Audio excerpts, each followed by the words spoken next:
eu sou a Manuela. Oi, aqui é a Stephanie e esse é o podcast Na Pandemia. Neste podcast, nós vamos falar sobre cinema e coronavírus. Para começar, vamos falar sobre os primeiros impactos do Covid no cinema. Esté, quando a gente viu lá no começo de fevereiro as primeiras notícias da China, você imaginou que a gente ia estar aqui hoje falando sobre os impactos do coronavírus? Olha, eu acho que era uma coisa muito distante pra gente. Pelo menos aqui no Brasil, a gente tinha a impressão de que isso não ia chegar aqui. Ou que se chegasse ia ser uma coisa muito isolada. Poucas cidades teriam surtos, assim. Não surtos, eu diria, mas casos, né? Acho que seria uma coisa muito pequena e a gente não tinha noção da dimensão que isso ia acontecer. E você, o que você acha? As primeiras notícias que eu recebi, eu fiquei com medo de chegar aqui, tipo, já logo imaginei o fim do mundo. A gente assiste filmes de fim do mundo o tempo todo. Falei, gente, vai acabar o mundo, acabou, vou me despedir de todo mundo que eu amo. Eu sou um pouco doida pra isso. Aí depois eu achei que a gente ia ter uma rotina diferente, sabe? A gente ia ter que trabalhar de máscara, ter que passar álcool em gel o tempo todo, que era uma coisa que a gente já tava vivendo um pouco no começo. Mas agora ficar meses e meses trancada dentro de casa, eu não passava pela minha cabeça. Só acreditei nisso quando eu já tava dentro de casa trancada. Há semanas, sem ver ninguém. Eu acho que isso é uma coisa que ninguém esperava, né? Tanto que teve os surtos no mercado, do pessoal se desesperar e comprar muita coisa, estocar papel higiênico em casa. A gente não tinha muita noção, assim, do que ia acontecer. A gente não tinha... Cada dia era um dia e a gente não sabia como que a gente ia se comportar, o que ia mudar.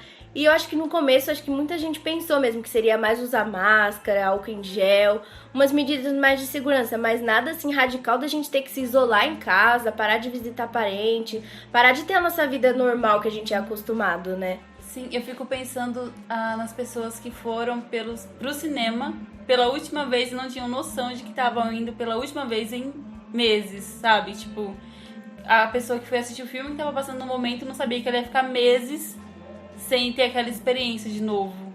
Sim, eu acho que é uma coisa muito louca da gente pensar, porque a gente fez muita coisa uma última vez e a gente não esperava que aquela era a última vez que a gente estava fazendo aquilo. Eu lembro que logo no começo da pandemia, um dia, assim, acho que uns dias antes de estourar, eu fui no shopping e as lojas estavam todas fechadas. E aí eu acho que ali eu tomei um baque de saber assim, não, realmente, isso aqui vai mudar e as coisas vão ficar muito loucas, a gente vai ver coisa fechada, a gente vai ver o comércio mudando, a gente vai ver muita coisa diferente. Acho que é ali que caiu a minha ficha, de que as coisas estavam realmente diferentes. Sim, a gente passou meses sem ver nada, na verdade, a gente não via nada. Na minha casa, pra ter uma rotina assim de divertimento, de fazer alguma coisa legal, era só na televisão, era só no celular, pra assistir filme. Eu lembro que no começo, assim, a gente tava até com receio de pedir iFood, de qualquer coisa que viesse do mundo externo, assim, pra dentro de casa, porque a gente não tinha noção de como o vírus se dissipava, o que acontecia com ele. Agora nós vamos ouvir o Matheus Marques, da SPCine, nos contando um pouco sobre os primeiros impactos do Covid-19 na indústria do audiovisual. A minha impressão é que o começo foi, assim, ninguém sabia o que fazer, foi um pânico, nós entramos em pânico, e durante uns 2 meses, assim, realmente ninguém tinha um norte, sabe? Foi uma interrupção em que todo mundo só parou e ficou olhando o que estava acontecendo. O governo federal não, de forma alguma, né, se posicionou para ajudar com o que quer que fosse. Aqui em São Paulo, a gente tentou, a gente teve que fazer uma transição muito rápida, né? A gente tinha um planejamento todo para a SPCine durante o ano, a gente trabalha com muitos braços, então tudo que a gente tinha imaginado fazer não seria possível, a gente já começou a pensar como, né, quem é que vai sofrer mais, como a gente consegue ajudar, como a gente transforma o investimento que seria feito nesse outro tipo de ajuda. E assim, as pessoas foram se iludindo, eu acho, um pouco, né? Vai voltar mês que vem. Então foi um pouco de empurrando com a barriga, porque acharia que seria rápido, e não foi, né? O que eu me lembro desse comecinho foi isso, sabe? Foi um apagão, assim. Todo mundo tava descrente.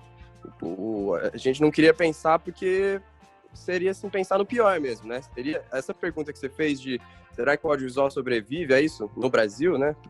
Pelo menos. Eu acho que é uma pergunta que foi feita, assim, as pessoas se questionaram em relação a isso, porque já estava vindo de uma fragilidade, né, assim, já não estava tão fácil. E a gente já viu em outros períodos da história que o cinema no Brasil, se não tiver o apoio devido, ele acaba, né? A partir do que o Matheus falou, acho que é interessante a gente observar como um vírus vindo do outro lado do mundo ameaçou acabar com um setor inteiro do cinema. Eu acho que não só o setor do cinema, né? A gente pode citar, assim, o audiovisual como um todo, né? Quando a gente pensa, assim, na televisão, por exemplo, a gente viu novela parar as gravações e vão retornar só em 2021. E mesmo os programas de auditório também, agora a gente tá vendo um novo formato deles fazerem a plateia tá virtual. Eu acho isso muito engraçado. Sim. É muito interessante da gente perceber, né? E as premiações também, que tiveram que mudar toda a programação inteira que eles tinham, que geralmente, assim, cada mês acontecia alguma coisa, eles tiveram que mudar tudo o formato, tiveram que mudar como isso ia acontecer. É interessante da gente pensar nisso. Sim, Sté. Inclusive, às vezes eu tenho a impressão de que esse vírus ele veio para colocar o ser humano no lugar de humano mesmo, sabe? Eu acho que a gente tinha a impressão que a tecnologia trazia segurança pra gente, deixava a gente imune a muita coisa, a muita doença. Só que não é bem assim, a gente é muito vulnerável, né? Sim, agora a gente tá só na posição de acompanhar as iniciativas que estão sendo tomadas para reverter os impactos do Covid, inclusive os impactos do Covid no cinema. E esse foi o primeiro episódio do Na Pandemia. Até a próxima!